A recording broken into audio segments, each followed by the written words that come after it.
అత్యంత నిరుపేదలకు ఇవ్వాల్సిన ఈ ప్యాకేజీలో ముఖ్యమంత్రి గారి కుటుంబమే నిబంధనలను ఉల్లంఘించి R&R ప్యాకేజీలో ఇళ్ల పట్టాలు కూడా తీసుకున్నారంటే ఇంకా కూడా అక్కడ నిలబడి మమ్మల్ని దోషులుగా నిలబెట్టడానికో ఉమ్మడి రాష్ట్రంలో సమైక్య పాలనలో జరిగిన తప్పిదాల గురించి ప్రస్తావించి మమ్మల్ని నిలదీయాలన్న ఆలోచన ఇది ఏ మేరకు సమంజసము అధ్యక్ష? మీరు ఒక్కసారి ఆలోచన చేయండి.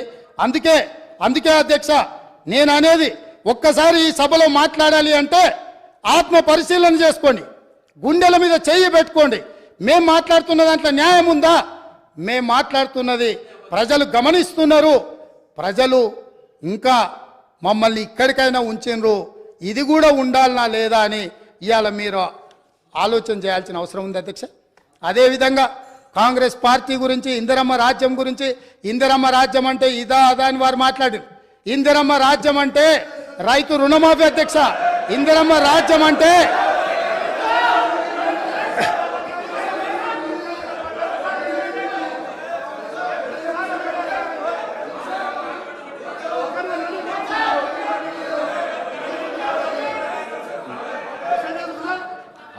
అవకాశం వచ్చినప్పుడు మాట్లాడదు అధ్యక్ష. లీడర్ ఆఫ్ ది హౌస్ మాట్లాడేటప్పుడు అధ్యక్ష, లీడర్ ఆఫ్ ది హౌస్ మాట్లాడేటప్పుడు డిస్టర్బ్ చేయకండి. మీకు అవకాశం వచ్చినప్పుడు మీరు మాట్లాడండి. కొత్తగా వచ్చినావు, కొత్త సభ్యునివి, కొత్త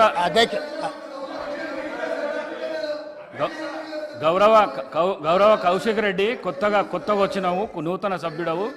నువ్వు లీడర్ ఆఫ్ ది హౌస్ మాట్లాడేటప్పుడు గడబడి చేయకు, నీకు అవకాశం వస్తుంది అధ్యక్ష. లేదు మనం అట్లేం లేదు, వాళ్ళు వినాల్సిందే, వాళ్ళకి ఇదే శిక్ష.